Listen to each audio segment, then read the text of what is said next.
I will be very brief. I'm Mario Marino from the Treaty Secretariat. I am working with Marco Marcella and Daniele Manzella, who is going to provide you some information, a general introduction about the increase and the treaty and the opportunity for us to be part of this project, as well as this webinar will be focused on the digital objective identifiers as well as the use of the easy SMTA. My understanding is that this can be considered just the first approach about the use of the standard material transfer agreement adopted by the governing body of the International Treaty on Plant Genetic Resources, because if you have any doubts, even after this meeting, you can come back to us and we can try to solve any problems about the access, to facilitate the access to the material, and in particular to exchange the material among the different actors and stakeholders of this meeting. As I said before, I see many people, I see many people that I really know very well, and for me it's a pleasure and an honor to be part of this process. And I will leave the floor to Marco and Daniele, and sorry again, but I have to go to follow the other meetings with Marta Vasconcelos. Thank you very much. See you soon.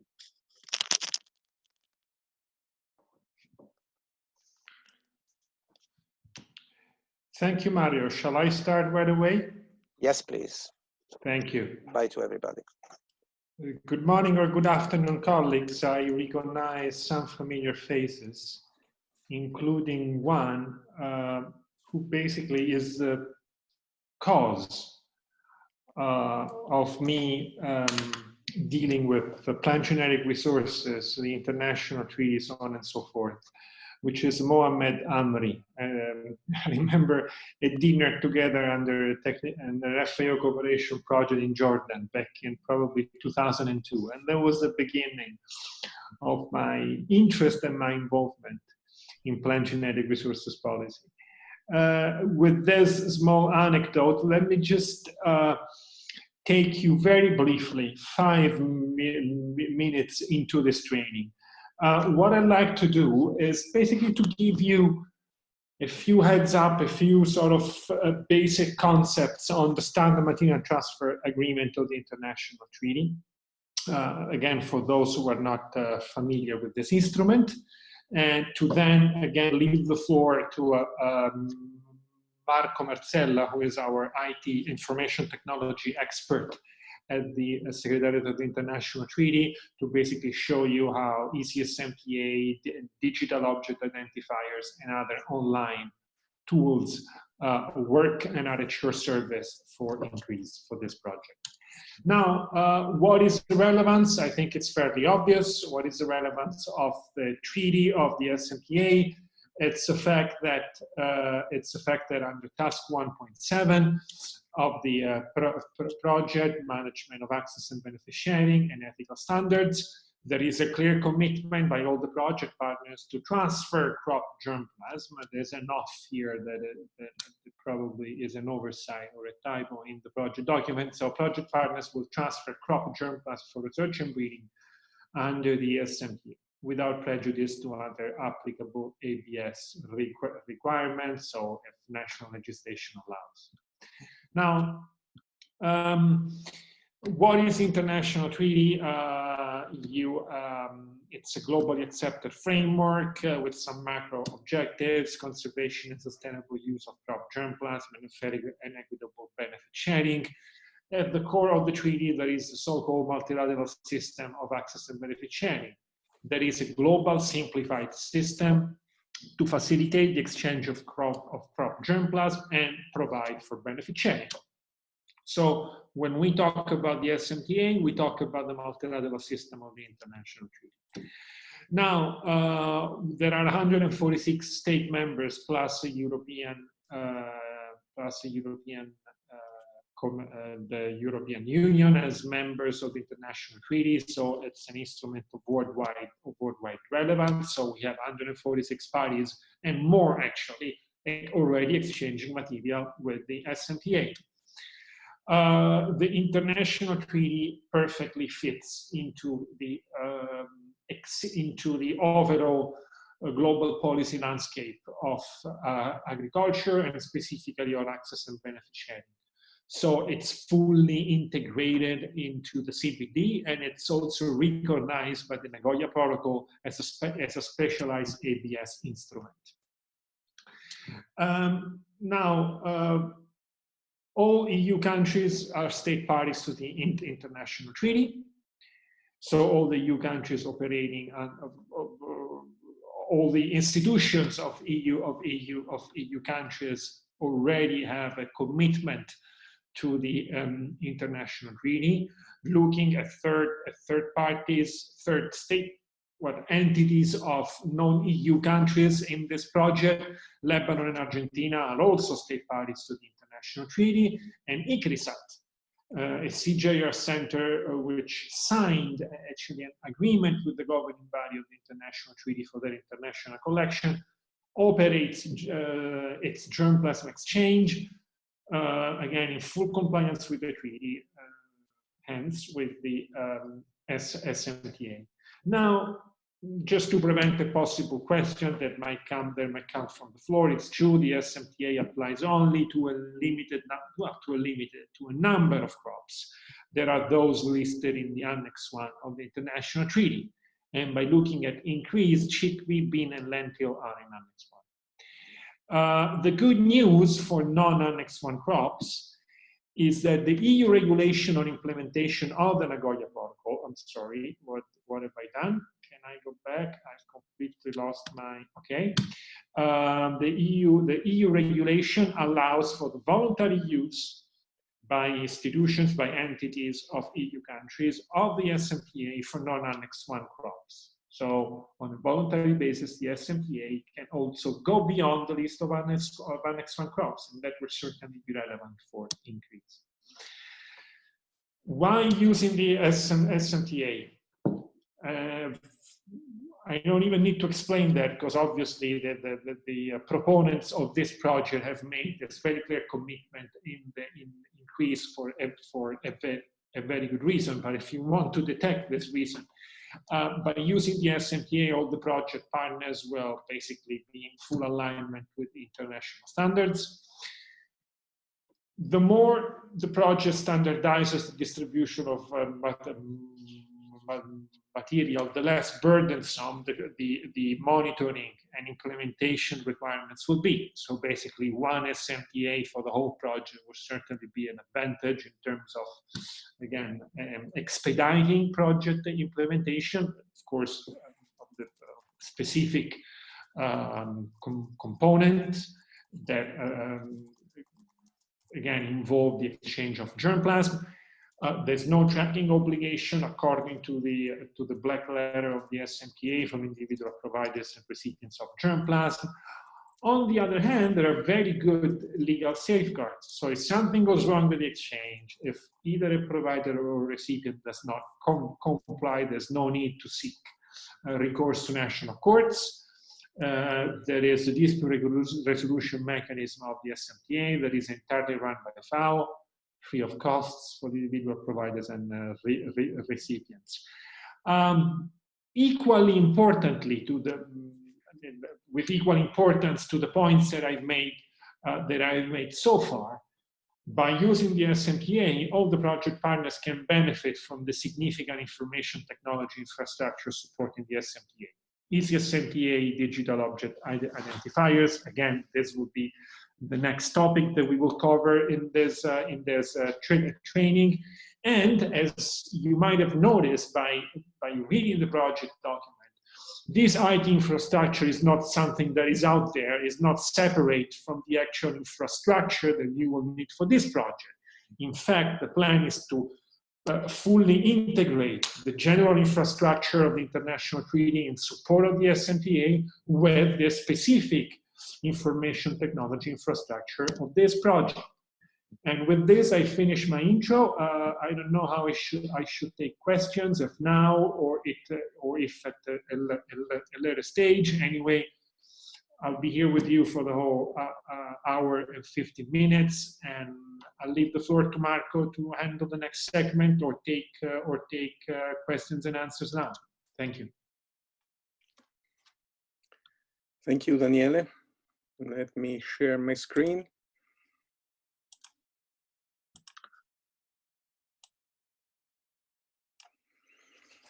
Okay, good day, good afternoon, everybody. My name is Marco Marcella, and I deal with the IT side of the international treaty. I will be helping you use easy SMTA and assign DOIs. So I hope that we will be able to exchange requests and help. And also this training that you will be having today is not going to be the only thing. You are free to request additional clarifications and advice anytime, and we can have additional sessions at any time. So we will have two sessions today, one on easy SMTA and the other one on the global information system and the assignation of DOIs. And they are structured more or less the same way, a brief introduction using slides, and then there will be an online demo with the actual, with the test systems that we have available. So let's get started with the SMTA reporting. Okay, SMTA reporting, why do we need to report SMTA? Because it's an obligation of the provider. So the party that reports about the SMTA is the provider, according to Article 5E of the SMTA. The SMTA's report, the SMTA reports provide the governing body with some information about the functioning of the multilateral system, including the crops that are more frequently exchanged and so on. And also the SMTA reports can help, if necessary, if any dispute arises, can help to resolve these disputes among parties. What do we report? We report information on the provider and the recipient, of course, the two parties that conclude the SMTA. We report the list of material that is transferred, and also some additional information about the SMTA, such as the identifier of the contract. Each SMTA has to have a unique identifier within the set of SMTAs of the provider, the date, and so on. When do we report? The limit is 2 years after the conclusion of the SMTA. The reason why there is this long time is because there are cases in which the material is lost, the material arrives that is not viable, there are mistakes in the packaging, so the accession that you receive are not the ones you requested. So there is a possibility of going back, amending the SMTA, and 2 years is definitely a long time enough to report on the actual successful transfer. In the project, we will expect to have a shorter turnaround, just a matter of a few months at most. And to whom do we report? We report to the governing body through the Secretariat of the Treaty. And how do we report? Well, using easy SMTA, of course. So what is easy SMTA? Easy SMTA is a web-based system that we developed at the Secretariat that allows you to do several things. The first thing is identify the users. So each user is given a PID, permanent identifier, to the recipient and to the provider. Then it allows you to prepare, create, and finalize SMTAs entirely within the system. So you don't need to develop anything on your own. But some institutions, such as ICARDA and ICRISAT and so on, they have their own system to prepare SMTAs. So what easy SMTA also allows you to do is to report on these SMTAs that you have concluded, prepared and concluded using some other mean. Of course, out of the content of EasySMTA archive, we provide statistics to the governing body. For those that use EasySMTA to create and process the SMTA, we provide online acceptance of click-wrap SMTAs. What is a click-wrap SMTA, we will see shortly. It is available in the 6 official UN languages: Arabic, Chinese, English, French, Spanish, and Russian. And the language of the user interface and the language of the SMTA contract are independent. So you can use the system in Russian and create an SMTA in Arabic. This because the SMTA document should be made, created in the language that the recipient understands. So you have to sort of negotiate with the recipient the language in which the SMTA document should be prepared. Okay, there are 3 different types of acceptance for the SMTA. The first one is the traditional paper contract. So the provider prints out the SMTA, sends it to the recipient signs it, sends it back to the provider, and at this time the actual package leaves and is shipped to the recipient. This is traditional. The one we recommend is the click-wrap because it can be done entirely online. So using a web page, EasySMTA or other solutions, depending on the provider, the SMTA is made available to the recipient for signature, electronic signature. And this is usually is clicking a button or something on the web page. And then the parcel can be shipped. The other option is a shrink wrap, in which the paper SMTA is put inside the package and the 2 are shipped to the recipient. When the recipient opens the package, this legally amounts to accepting the SMTA. So at this time, the SMTA is already concluded when the package is opened. The EasySMTA workflow, assuming that we are going to use EasySMTA to create the SMTA and process it and conclude it online, is like this. The provider identifies the recipient. This is the first step. So the recipient has to be registered on EasySMTA. Then the information about the contract, the SMTA, is provided. The list of material is provided too. The contract is reviewed by the provider and is made available to the recipient. The recipient in turn will review the contract, accept it, and return it back to the provider, who at this time is able to report the SMTA to the governing body. If during this process there are some needs for changes or errors or things like that, these are fully supported. So an SMTA can be changed before it is accepted, but even after it is accepted. So don't worry about making any mistake. So the options that we have to report EasySMTAs are through the web pages. So basically, at the end of the generation and approval of the SMTA, this contract is reported back to the Secretariat. You can either use the SMTA that you generated using the system, or you will fill in a form that contains the information required for SMTAs that you have created and approved outside. You can use batch files, basically Microsoft Excel templates that we can provide for you for filling in the information about the SMTAs and the material transfer. Or some institutions, such as ICARDA, use an XML protocol that we make available so that your own system that creates and processes the SMTAs can report directly to EasySMTA. During this training, we will focus on the generation and reporting of SMTAs through EasySMTA.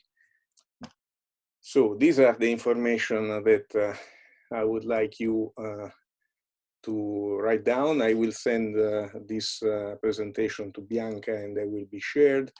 But we have a sandbox system available at that URL.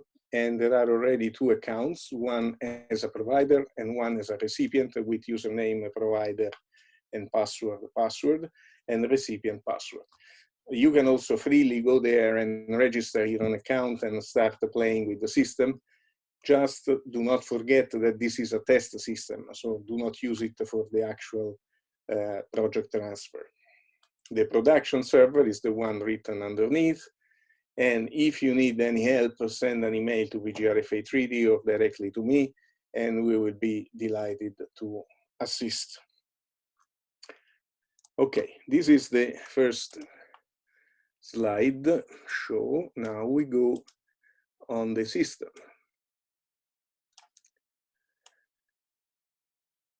Okay. So this is the web page of the test system. As you can see, the URL at the top. Let me move this one more down. The home page, let's see how you can register yourself. You click here. You enter a username of your choice, password. Password must follow the rules that are in here. The email, the fields with the asterisk are required. You type the email twice. You indicate if you are an individual or an organization. There are some differences because in the case of the organization, the authorized official, that is the officer who's in charge of accepting SMTAs and signing SMTAs, has been entered. And then you identify the shipping address. If somebody wants to send you material, you decide if the shipping address is the same as before or is different. In that case, you enter it here. Then the tool, you can switch tools as we can see. So the online reporting form is the one that allows you to register to report on SMTAs that you have created outside the system, whereas the online SMTA generation and reporting tool is the one that does everything. You can also choose the language of the user interface, and then you register and get this PID. This PID, we will see now. I will log in as a provider using password with a capital P and a 0. Okay, I'm in the system. This is my profile as a provider.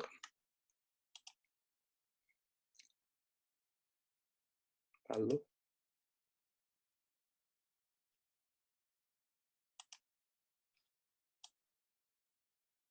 Your screen sharing is paused.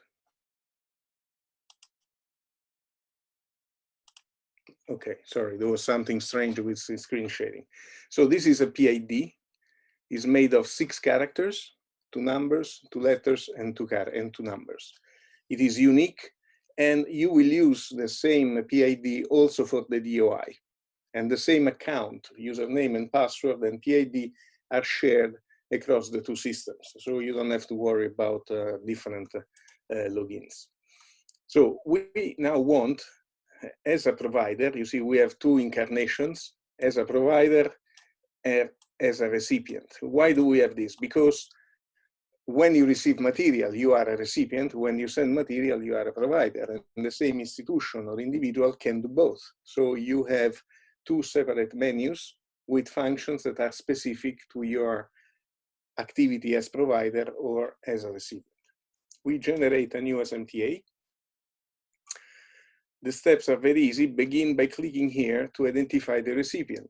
Of course, this in French will read accordingly. Just quickly, let me show you how I can change the language. Let's use Spanish. Okay, when I save, everything translates into Spanish automatically. So if I click here, when this thing allows me to do that, why is this doing this?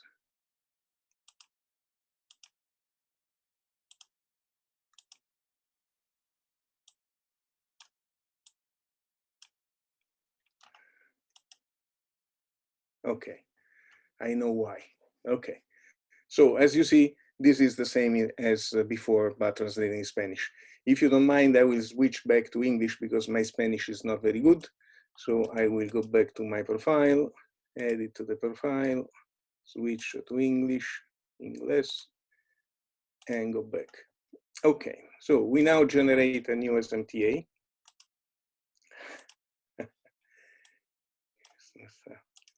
It's really funny. Anyway, so begin here to identify the recipient.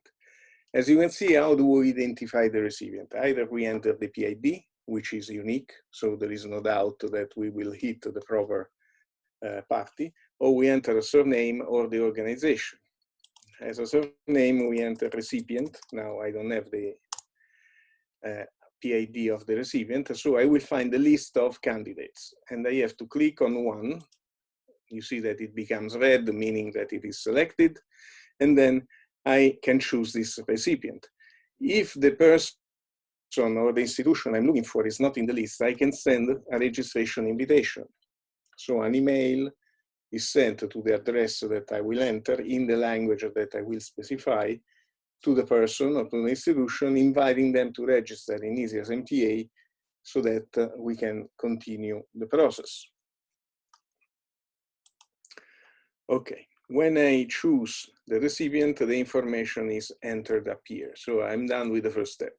Then I choose what is the type of approval signature of the SMTA. We stay with ClickWrap so that I can show you the full process. Language is English. This is the language of the document that, as we said, can be different from the language of the user interface. So I can have a Chinese SMTA instead of Russian or French, for instance. Let's have a French one. Then this part at the bottom is related to the information that the provider is requested to pass over to the recipient when the material is shipped. The easiest solution here is to enter DOI provided. Why? Because in the process, the project has decided to assign DOIs to all the material. So you will use DOIs anyway, and it is very convenient to indicate the DOIs as we will see later on. At this time, we just say that we provide the DOIs. Okay, the SMTA has been created. The symbol, which is the identifier of the SMTA, is at the top.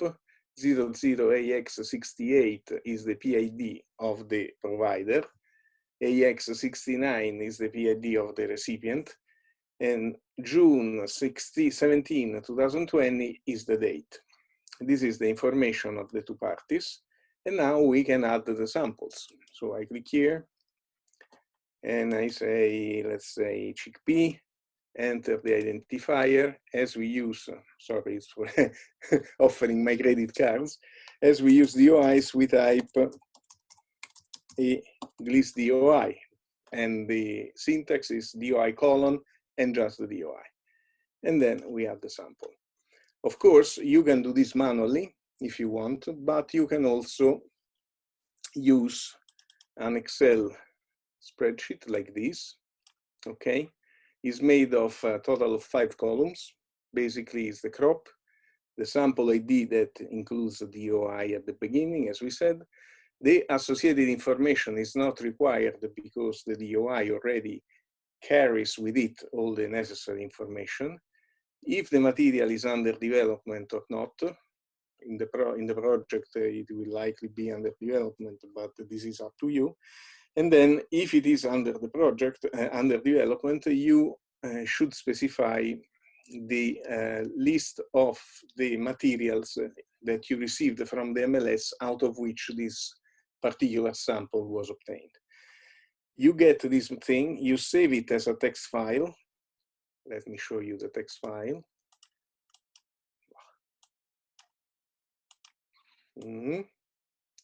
Sorry, I have to do some tricks because it keeps behaving strangely with the sharing. Okay, this is the text equivalent of the Excel file we just saw before. Now, if I want to upload I say upload the samples. By the way, the format of the text, of the file and so on is all written here in the help on the upload the form, so you don't have to remember it, although it's written in the user manual that you can download from here, or you can ask me and I will be happy to support. So what do? We upload the file. Usual problem. Upload, and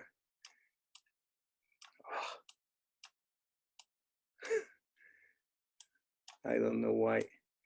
Okay, sorry for shuffling the windows like this, but when the screen is shared, I have some troubles.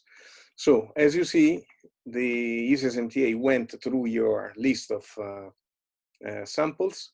Everything has been uploaded successfully. So we close, and we see that the material has been added to the SMTA. If I want, I can click and change or delete any row and so on. When I'm happy, I review the document, and this shows me the actual PDF of that is going to be prepared in French, because we asked it to be in French. And at the bottom, you will see the list of the materials that are transferred. Here it is. Okay, so this SMTA is now ready. The next thing to do is to open it for click-wrap acceptance. Of course, you can also edit the list of materials, or edit, you can even change the recipient, do whatever you want. But when you're done, you click this link, because this one, after confirmation, will send an email to the recipient saying, look, provider such and such has created an SMTA for you to approve. And we will see now, we switch and go to the recipient account and see what it looks like.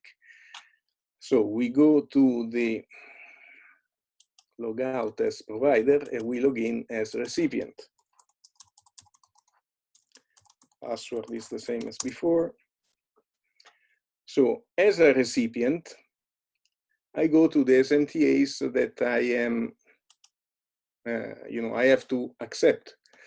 This is a test that I did before. This is a new one. As you see, is the one that we have created now. As you see, as there are two SMTAs in the same day, the system automatically appends a letter to discriminate. I click here. This is the material. Oh, sorry, it was the other one. Let me go back. Okay, this is it.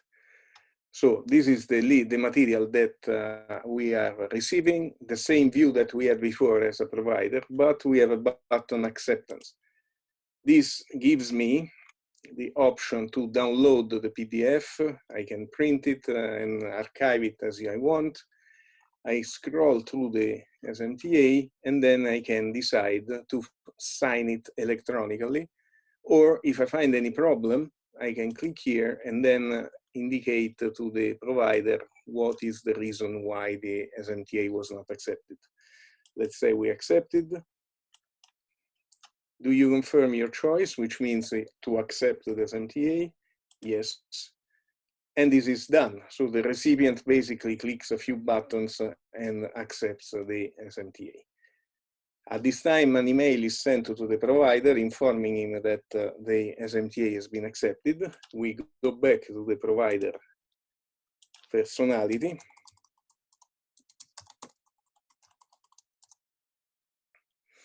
And we go to the pending SMTAs. Okay, sorry, I apologize. This list is a list of SMTAs that are being created, being compiled, that are waiting acceptance from the recipient. This is the other one that we saw in the list before. The SMTAs that have pending requests for amendments, and SMTAs that you yourself are changing after the approval because you found a mistake.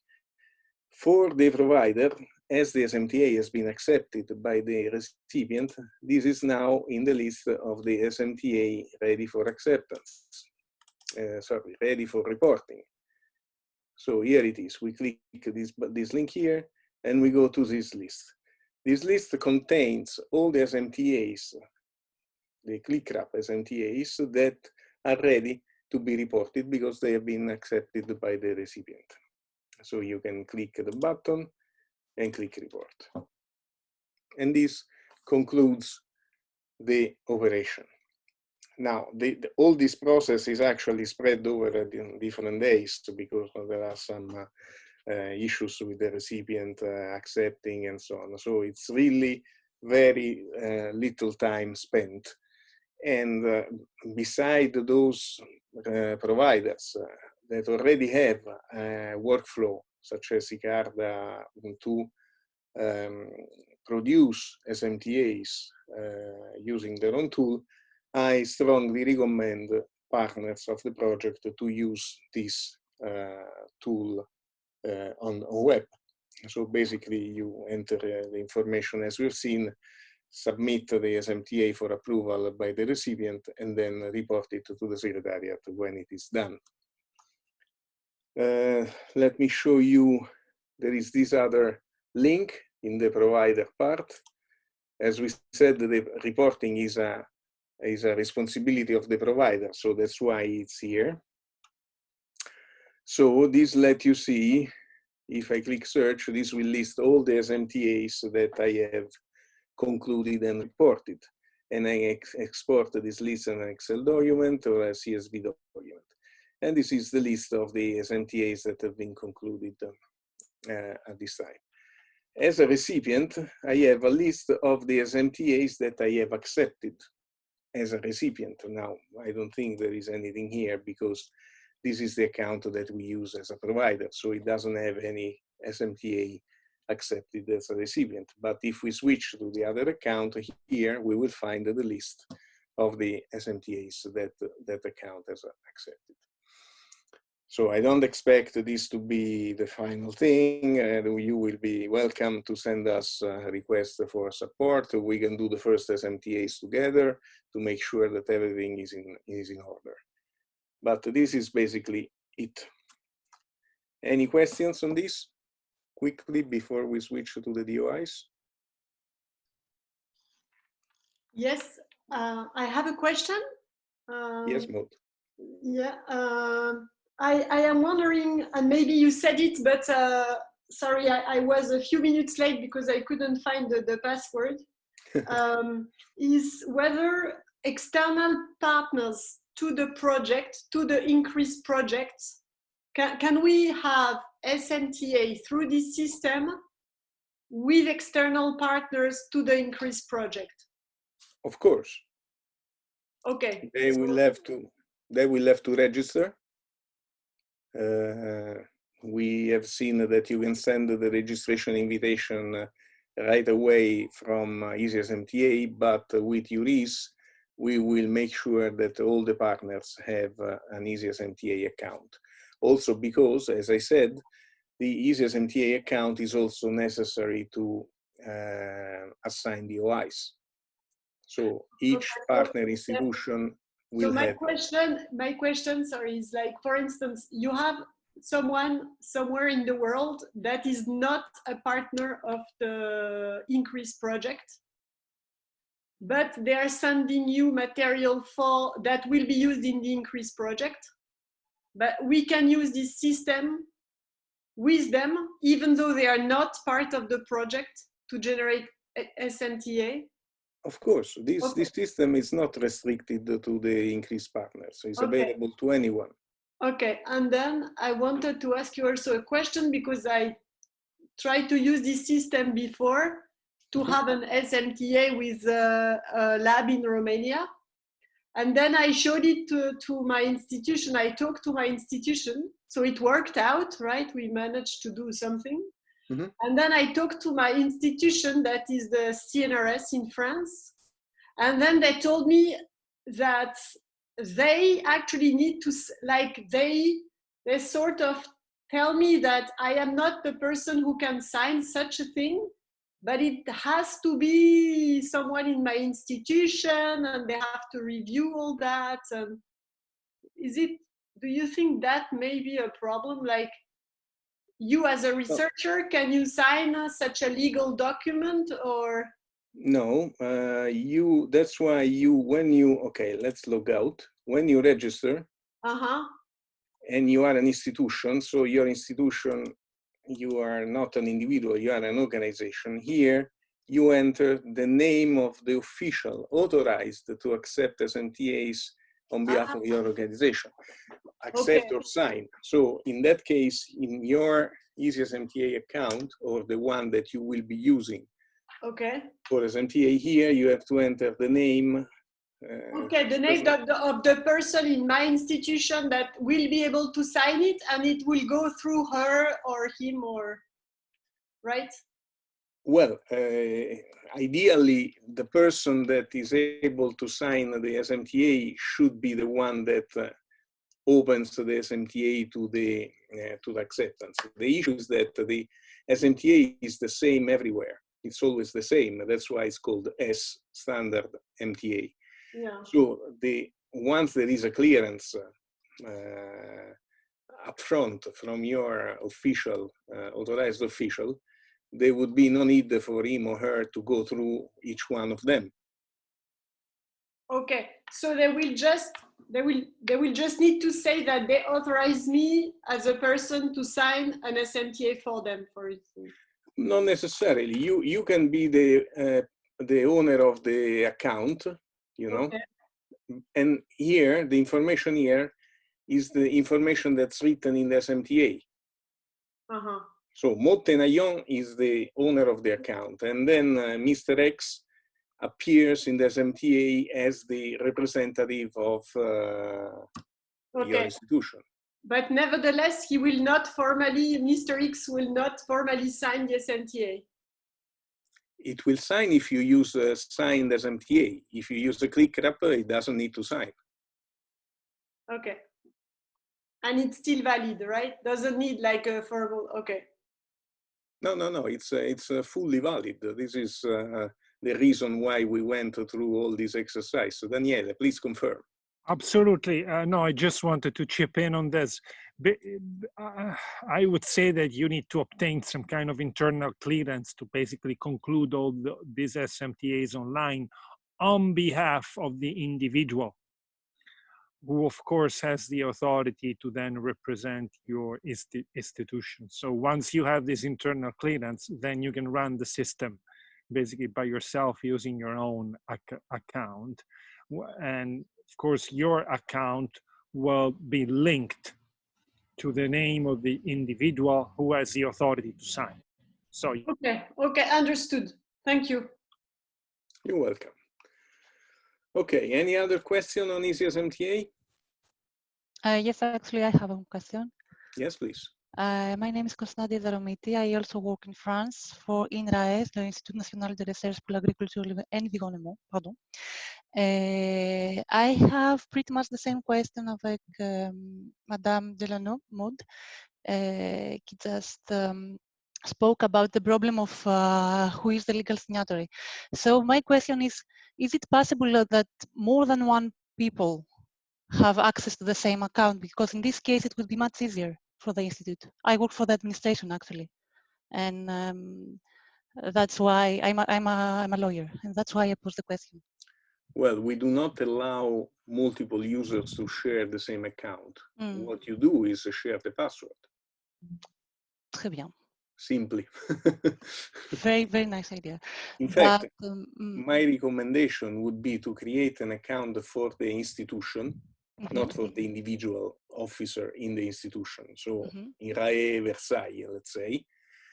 And then all the people that are involved share the same username and password, because the reason is that if you register your own personal account and then maybe you retire or you change work or get another post, then all these accounts are left there because we cannot delete an account, of course. There is no way to delete an account.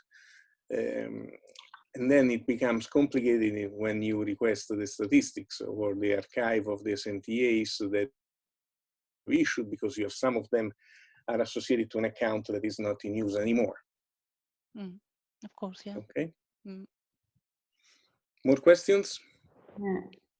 Hello, everyone. And Marco, I have a question. According to Maud said that, does it make a difference that if we register as individual, or we need always to register as organization? No, it doesn't. You don't have to register as an organization. We recommend that you register as an organization because, as you can see here, the username and password will be whatever you want. The email of the contact, which is the person that will receive the notifications, for instance, when the SMTA is open for acceptance or has been accepted and so on, you can go there and change it if you have different people using the system. And then the information here, also the authorized official, you can go and change it if somebody else takes over that post. But the idea would be to, our preference, because of the ease of processing and management, would be to have one account for the institution. Maybe you can have multiple branches. There are some institutions such as SIP or Ricardo that have different offices, so they have one account for each office. No, we don't, but let's see. So far we are doing, let's say every scientist is doing SMTA on her own, so. Okay, is not what we would recommend, but it's perfectly okay. Okay, and what to do, another question, what about if we already received some paper version of SMTA, we need to, within increase project. Okay. Is it possible somehow to upload to this system, or it's just limited to the easy? The first thing is that reporting is a responsibility of the provider. Okay. So if you receive the material with an paper SMTA, is not you that have to report, but will be the provider. So the provider in that case will not go through this procedure, but we will use the other module of the system that allows for reporting on SMTAs that have been produced some other way, which is exactly the case. Let the provider know, contact me, and I will help him go through this. Okay, okay, thank you. Okay. Shall we have other questions on this SMTA?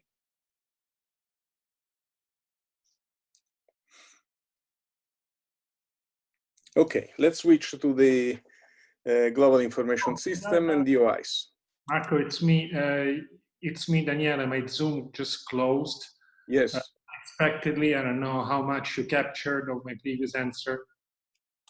I think the only one was that they received, some of the partners have received SMTAs in paper in the project. There have been already some material transfer using paper SMTAs, and I was clarifying that the reporting is a responsibility of the provider, not of the recipient. And so the provider will have to use the online reporting form. That is the way to report on SMTAs that have been concluded outside of the system. That's all. Perfect, thank you. I'm okay. Sorry for the... No, it's okay. Momentary disconnection. Let's go quickly through the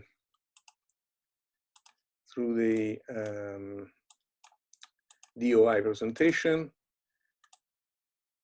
We do have a few slides here too. I will go very quickly. So,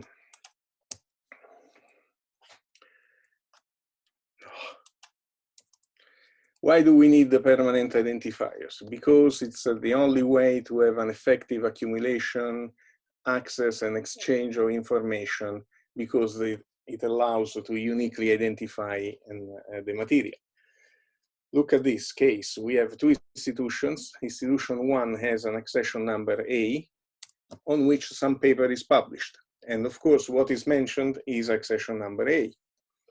When the material is transferred to another institution, the first thing the recipient does is assign its own accession number. So A becomes B inside the collection of institution 2. If a new paper is published, this paper will cite B, which means that somebody has no way of knowing that A and B are in fact the same thing. So both results are applicable to the material. in fact, the information, if we are lucky, is maintained, the information that A and B are the same, if we are lucky, is maintained in the recipient database only. Even the provider doesn't know. So the request from the community was to have an accurate way and permanent way to identify the material. We worked on available technologies, we had a survey and then a validation study, and the outcome of all this was the adoption of DOIs. So DOIs were eventually adopted. What are DOIs? It's a digital object identifiers that we should rather read as digital identifiers of object. So what is digital is the identifier. The object can be digital, but can also be physical, as in our case, it's seeds. The DOI were introduced and incorporated in the DOI Foundation by the 3 major publishers in the world, which explains why, excuse me, DOIs have this sort of intimate connection with the publishing sector. It's also an ISO standard, which is very important because it provides a solid framework for the development of the standard. There are about 200 million DOIs registered so far, and they grow at about 16% every year. And the International DI Foundation maintains the backbone of servers worldwide for the resolution that is called the Global DOI System. So what does a DOI look like? It starts with 10 dot. All DOIs starts with this prefix because this is the prefix of the DOI system inside an even larger identifier system, which is called the handle system. Then we have 18730, which is the prefix assigned to GLIS, to the Global Information System. So all of our GLIS DOIs will start with 10.18730/. After the slash, we have a set of a string of characters and digits that is unique inside the GLIS archive.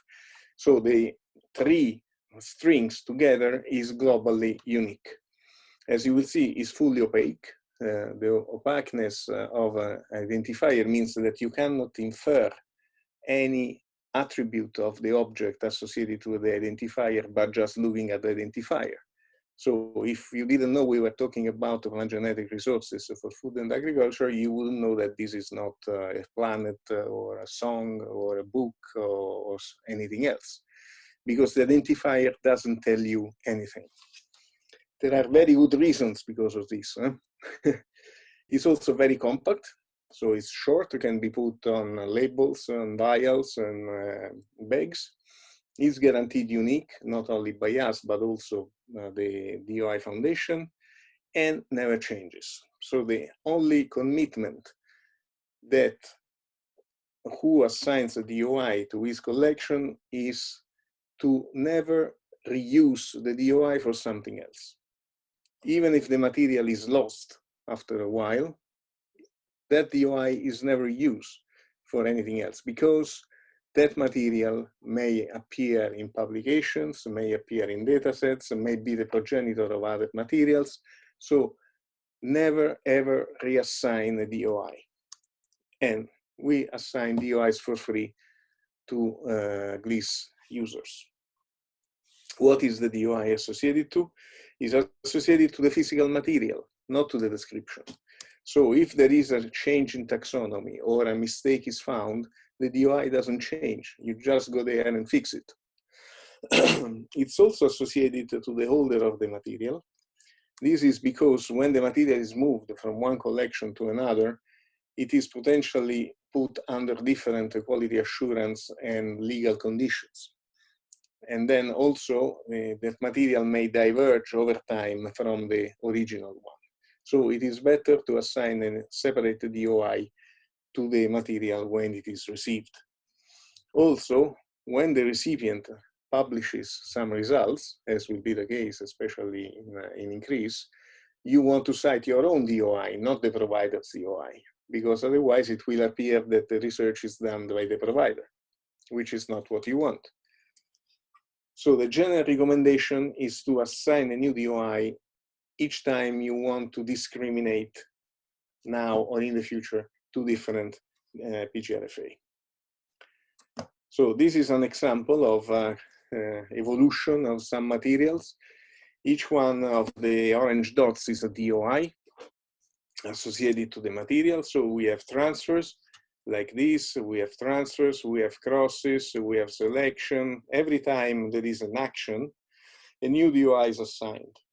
And this means that if this data set is associated to DOI F, I know that F comes from a selection from E, and so on and so forth. So all these DOIs are connected together, and when you enter this graph at any point, you are able to navigate through the different branches and find all the scientific results associated to the different DOIs. Then it's up to you, to your professional judgment, to decide at what extent the information associated to some particular DOI are also applicable to your material.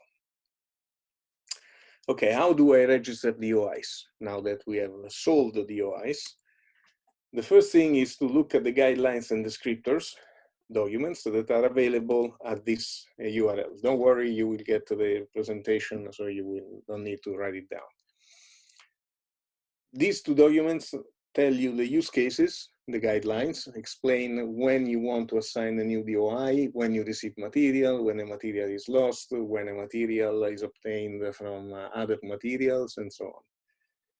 And the descriptor document explains the information that is required to be provided when you want to register a DOI. Basically is a marginal variation of the MCPD. So anybody working in a gene bank likely knows the multi-crop passport descriptors. And so you will find yourself at home with the descriptors in GLIS. You can physically register DOI using the web form that we offer, and I will show you in the demo part. Or you can use an Excel template. This is the recommended solution when you are registering DOIs upfront for the material in the project. Or, as you are it, I would strongly recommend you consider to assign DOIs to the entire collection in your institution, because at this point it will be a very marginal additional effort. Or we also offer an XML protocol that you can either implement yourself, or you can use our integration toolkit and deploy it in your organization to register and update DOIs. When do you register DOIs? We recommend that you provide as much information as possible. There is a small number of mandatory fields, only 5, which is basically who owns the material, the accession number that you give it to it, when you got to this material, how you got it, and basic taxonomy. So these are the mandatory fields. But we also recommend you to provide additional fields if readily available. Specifically for increase, it will be important to list the progenitor's DOI, as all the material in the project will have a DOI. Whenever you create a new material by selecting or any other crossing or any other genetic modification, or you receive this material from somebody else, you should list the DOI of the provider in case of transfer, of the parents in case of new material that you obtained. And you also should, when available, link the DOI to your website, to the page of your website about that material. This is an example of the pages that we have in GLIS. As you can see, there is the DOI, identity, passport data. It comes from IRRI. We also have a list of links to websites, including the holders' website, where additional information on the system, on the material can be found. This includes genomics, as you can see, passport data, and also maybe pictures, whatever. So now I've got the DOIs. What can I do with them? Well, the first thing is to cite these DOIs when you publish a paper or when you deposit a data set. In increase, datasets will be deposited in IPK, in IDAL, or in other repositories. And we strongly recommend that when a deposit of a dataset is made, the DOI of the materials that are associated to that dataset is also cited. The same when you publish a paper, you cite the DOIs of the materials that are associated to that material, to that paper. This is, in general, is called the data citation. Of course, you also list the DOIs, as we have seen before, in the SMTAs that you prepare. This is very convenient because Article 5.1b of the SMTA requires the provider to pass over to the recipient not only the material, but also all the non-proprietary public domain information. And if the recipient has the DOI, they can just go into GLIS or any other DOI resolver and access the page that we have seen before, where you have all the passport data and links to additional information and so on. Then the other thing we ask you is to keep GLIS up to date. If there are mistakes, please go there and fix it. Add the new links to new websites that you may have encountered during the process, and also never reuse the DOI for anything else. I think we'll skip this one. Okay, this is the result. When you do proper data citation, it's very small, I apologize, but at the bottom here in the red rectangle, we have papers and datasets associated to this material. So this is done automatically by the system. If data citation is done, GLIS is able to identify papers and datasets that cite that DOI. So we hope that in these lists, we will see all the datasets from increase, all the papers from increase, and so on, associated to the specific DOI of the material. This other thing is another interesting service of GLIS. When you list the progenitor's DOI, you effectively link the two DOIs together. So what you have here, we have two rise accessions, 1 and 1, and all the accessions that have been obtained from these two, either directly or through crosses, represented here. And this graph is navigable. You can start from a dot and go to the parent and go to the parent and check what is done, where it comes from, publications, datasets. So it's really a very powerful tool that we will make available to the GLIS users. So this is basically the end of this thing. We can quickly switch to the GLIS. I found that I have to click outside of the area. There's the screen that's shared. Fantastic.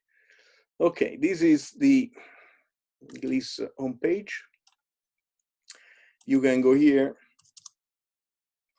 Sorry, this is the test database, the test system. Again, we can log in. I can create an account for you if you want. For the time being, we use the IRRI test account. Okay, and now we can register a new PGRFA. This is the online form. These are the mandatory descriptors, so you only have to fill in this part. You can copy data from your account. Thank you. And then you enter this information here. And at the end, you save the PGRFA and get to the DOI right away. Otherwise, you can list the PGRFA that you have registered. This is an example that is only one. So this is the information we have seen before, and so on. If we switch to the actual system,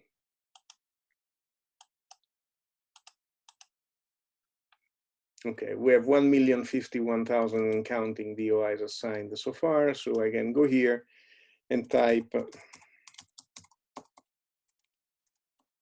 a DOI, and I go to the actual record. this is called the resolution. You have a DOI and you go to the landing page, which is this page, that explains what this DOI is associated to. The other option is discovery. So I don't have a DOI, but I know, for instance, that it from Mexico 002, which is the views code of CIMMYT, and it is, of course, Triticum. I run the query, I find 141,000. So maybe I want to, restrict the query, but then I can click here and I find a record from CIMMYT. You see that there are the names that can also be used for looking at this, finding the material. There are other identifiers. So for instance, if I go here, back to the search form, clear the search form, and enter any other identifier like this one, I find the same thing. So there is a way of accessing the list of DOIs using this additional record information. So that's why we request you to provide as much information as possible, because you give the users more options of finding your material. That is basically it. We have some statistics that tell you who registered the DOIs from holding countries, the genera, and so on and so forth. So basically, this concludes the presentations. Again, do not hesitate to contact me for clarifications beside the questions that you are welcome to put now. Please feel free to contact me via email. We can have Zoom calls specifically for the SMTA, or if you have any questions, and so on. Just to show you quickly what the Excel template looks like. This is basically it. This is something that I have put up. You have the views code and the PID. You see that the easy SMTA PID is used here. And then the mandatory descriptors. If you want, you can also provide additional descriptors, such as the name of the variety, biological status, and so on and so forth, but you are not required to do so. Additionally, two more information. For those institutions that are also URISCO partners, you can ask URISCO to register DOIs for you. We have integrated URISCO with GLIS, and then you can get the DOIs through URISCO. That's one option. The second option is you can register DOIs and then update them through Genesis. So for those institutions that have Genesis partners, you have to do the registration yourself, because Genesis doesn't deal with the registration, but then you don't have to update GLIS separately. You can just update Genesis, and then GLIS will update itself from Genesis. So you can register using the mandatory descriptors only, and that we get, and then we get all the rest from Genesis. That's all. Thank you very much. Any questions on GLIS or also SMTA? Also for Daniele, we are here for you.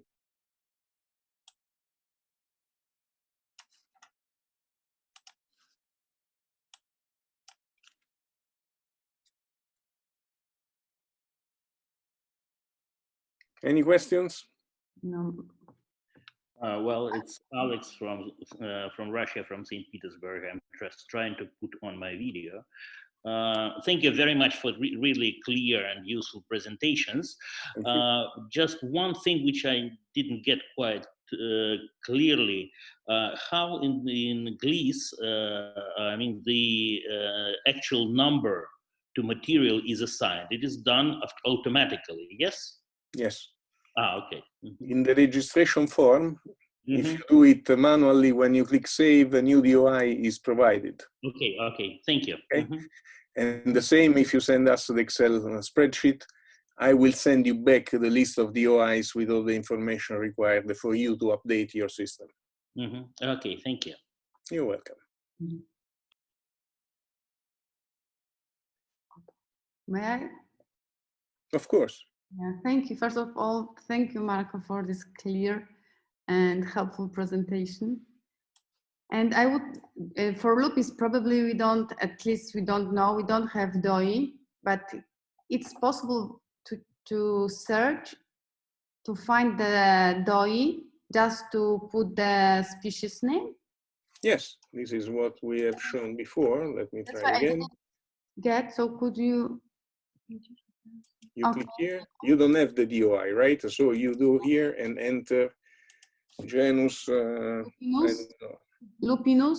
Like, thank you. Lupinus. Lupinus. Yeah. Lupinus. These are the lupins that we have. Okay. Okay. Just for These my... are, but this is this. Thank you for the question, because this gives us an option to show that IPK has registered their own DOIs. You see, these DOIs are not the ones that we have. This is at least DOI because the prefix is 18730, whereas they have a different prefix. Okay, this means because GLIS lets you assign DOIs by yourself and then register the material here, and we use the same DOI. We don't assign a new one. There is no need to assign a new one. So for those who decide to assign their own DOIs, please be informed that you should still register the material in GLIS, providing your own DOIs. Otherwise, you register here in GLIS and get DOIs. I was told that likely IPK itself will use GLIS for the DOIs of the materials in GRIS that they receive and work on. So this is depending on the policy that your institution adopts, whether it's gene bank material or it's material from projects, you know, these kind of things. Okay. Okay. Thank you. Yeah. Thank you.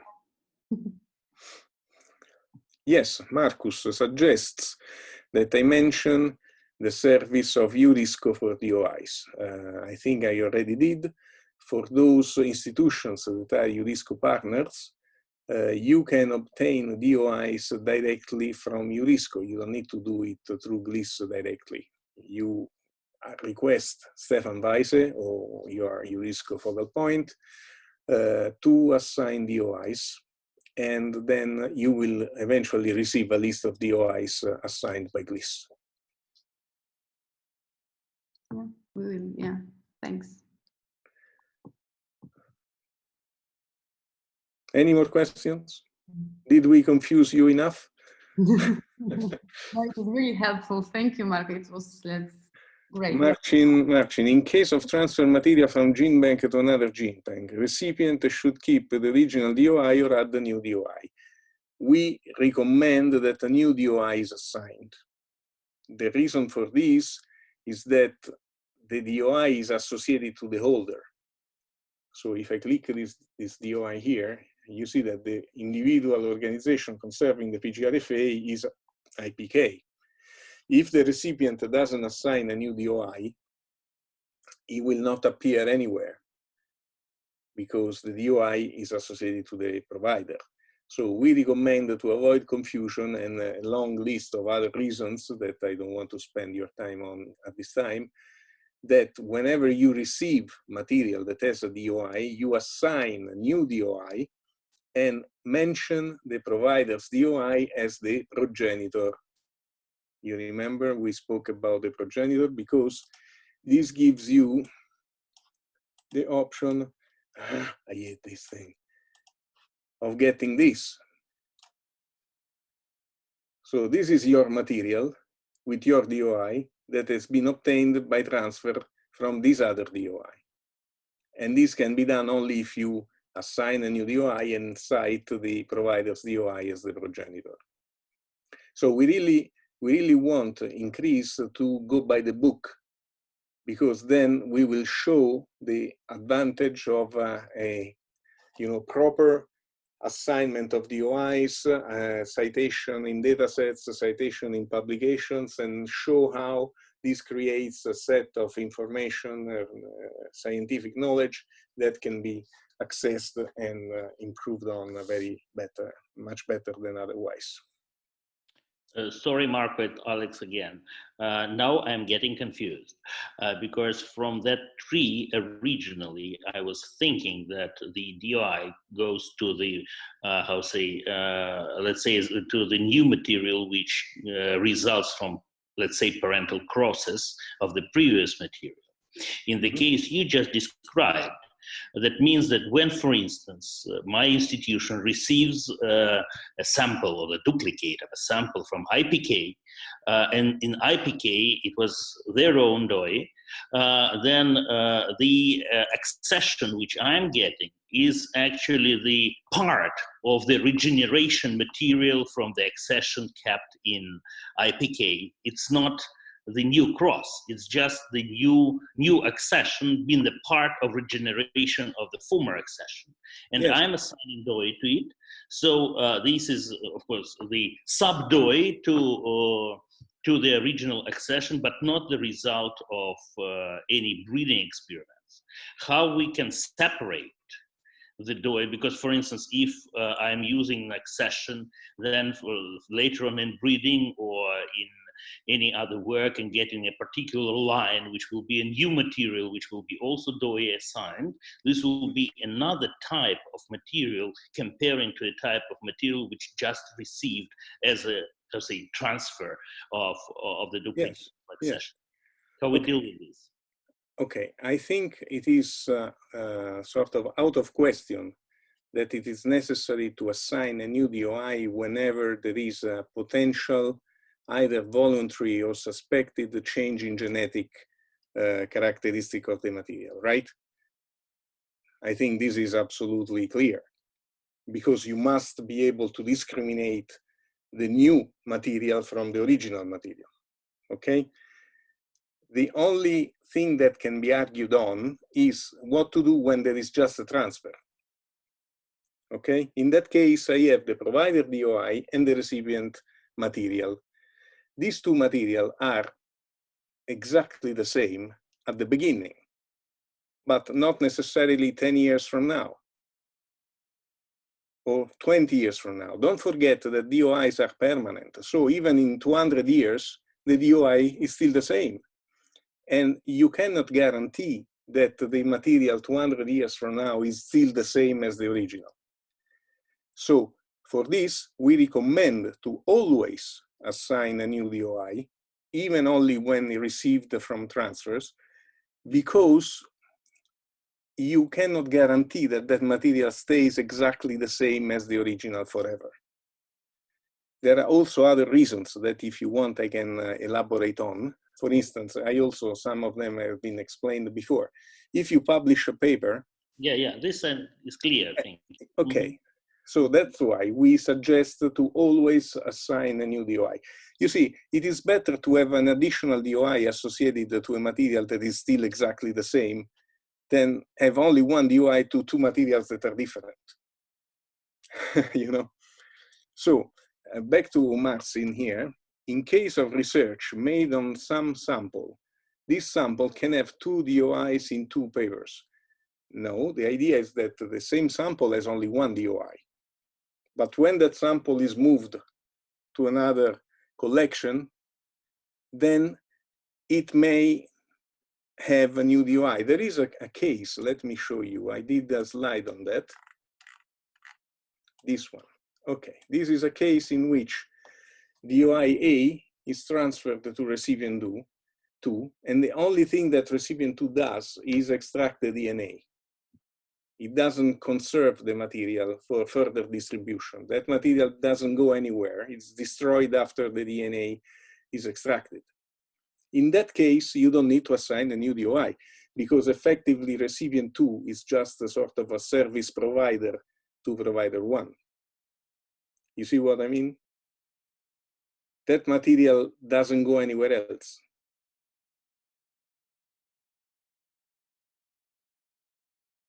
So in case of increase, if you have partners that take material just because they need to do some, characterization and evaluation, I don't know, you name it, I'm not a scientist, so I may say stupid things, but some processing that doesn't come up with a new material, or you don't store that material for further distribution, then you don't need to assign a new DOI. This is a very specific case. So any regeneration, Luis, any regeneration or multiplication in each gene bank requires a new DOI. Yes and no. When you regenerate or multiply, it's up to you to decide whether you want to assign a new DOI or not. Remember that the rule of thumb is that you want to assign a new DOI each time you want to be able to discriminate later on. So if you don't think you will ever need to say that this is multiplication 35 of this accession, but it's just a single blob of material, then you do not need to assign a new DOI. But if you do assign a new DOI, this is very good. What you need to do is to say that the progenitor of this multiplication is accession such and such. Also, when you send the material for DNA sequencing, you extract from an accession a seed lot. Okay, that seed lot should be given a separate DOI because that is a subset of an accession. It's a specific subset, and the DNA comes from that subset, not from the accession. So we invite you to stay on the safe side and maybe assign more DOIs than necessary, but just make sure to link them, mentioning the progenitor's DOI. And then you will be able to do what is done in this diagram. You will be able to go back and find all the attributes of the progenitor associated to the actual material that you have identified with a DOI. Thank you, Alex. More questions?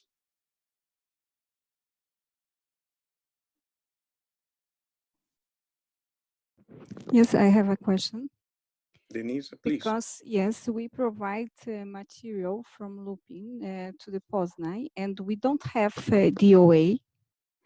And we have some accessions which are common to IPK, yeah, from Germany, because we had collection mission in the past together. And what can we do now? We need to have this DOA for this material? Okay, the answer is yes. You should assign DOIs to this material. And our preference would be when you collected this material together with IPK, IPK will have assigned their own DOIs to this material, specifying that it was collected in mission such and such, all the collecting information. And you should do the same with your own material, assigning different DOIs, but with the same information on the collection mission, collecting mission, because they were collected together.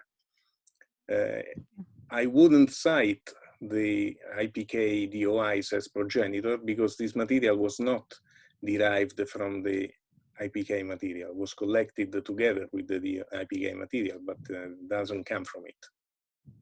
Mm-hmm.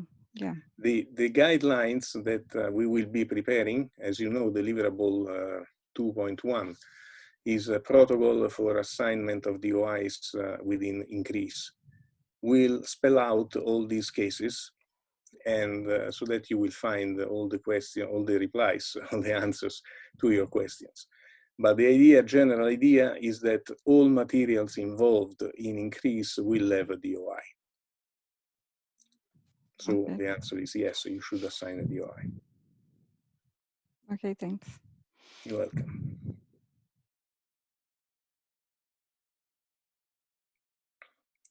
More questions? I think we have exceeded our time. If you want, we can go on as long as you like, or we can cut here and maybe discuss more via email or having other maybe discussions. I could have a question, probably. It's my last one. I don't know if it's a stupid question because I'm not a scientist either. Just I'm trying to understand how it works, the system, the GLIS system. So the fact that we obtain the OI, does that mean that we give access rights to the community which shares the same platform, or is it just the identification of the material? No, it's only the identification. There is no implication on the access to the material, and there is also no implication to access of information beside what you see in the identity page. Say, for instance, here, right? These links, if I click to these links, on these links, will go to that website. That website may be public or may not be public. This depends on the owner of the website. So basically, this is just a directory of passport data and links to associated information according to the policies that these destination websites adopt in making this information available. But the registration of the DOI doesn't grant any particular privilege or access to anybody. So it's just a tracking system, you could say, of the material. It's an identification system. It's a way of assigning a unique permanent identifier to material that doesn't have one. And we know by experience that accession numbers alone are not enough. And is it used only for biological material, or is it it's also something that I did not understand, since we call it digital object identification?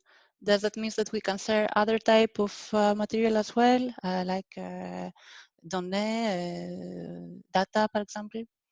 Okay, in GLIS, you can assign DOIs to plant genetic resources only. Of course, you can assign DOIs to anything.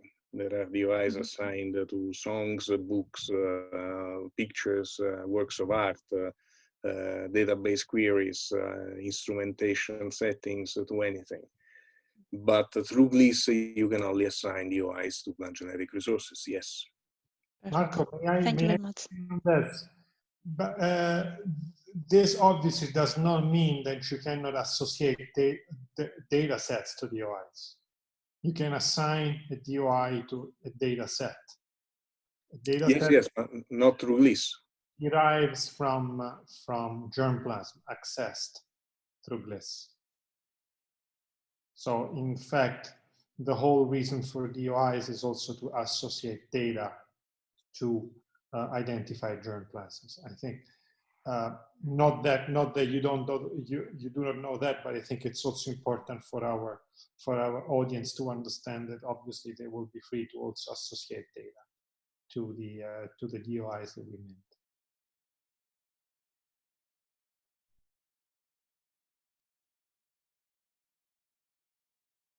Marco, just a curiosity. Emmanuel, yes.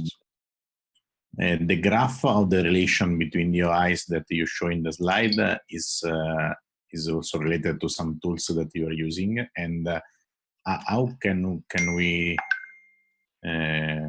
keep trace of the fact that these DOIs are coming from the increase project? That will be an attribute that I store. In fact, we do have information like this. So let me show you. DOIs in project. So there will be an increase line here. And if you click on the thing, you get the list of DOIs associated. So there are mechanisms inside GLIS to store the fact that a particular DOI is associated to increase. In fact, some of the DOIs here will be associated to being adapted to Brezov and to increase, because it's the same accession that goes through the timeline of projects. Thank you. You're welcome. More questions?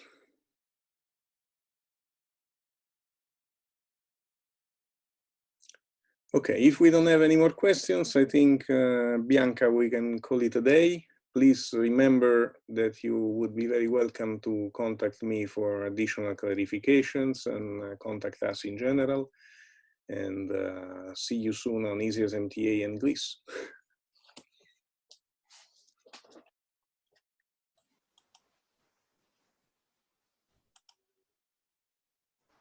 Thank you, Marco. So I've recorded the webinar. So as soon as the management platform is ready, then I will also centrally store the webinar there.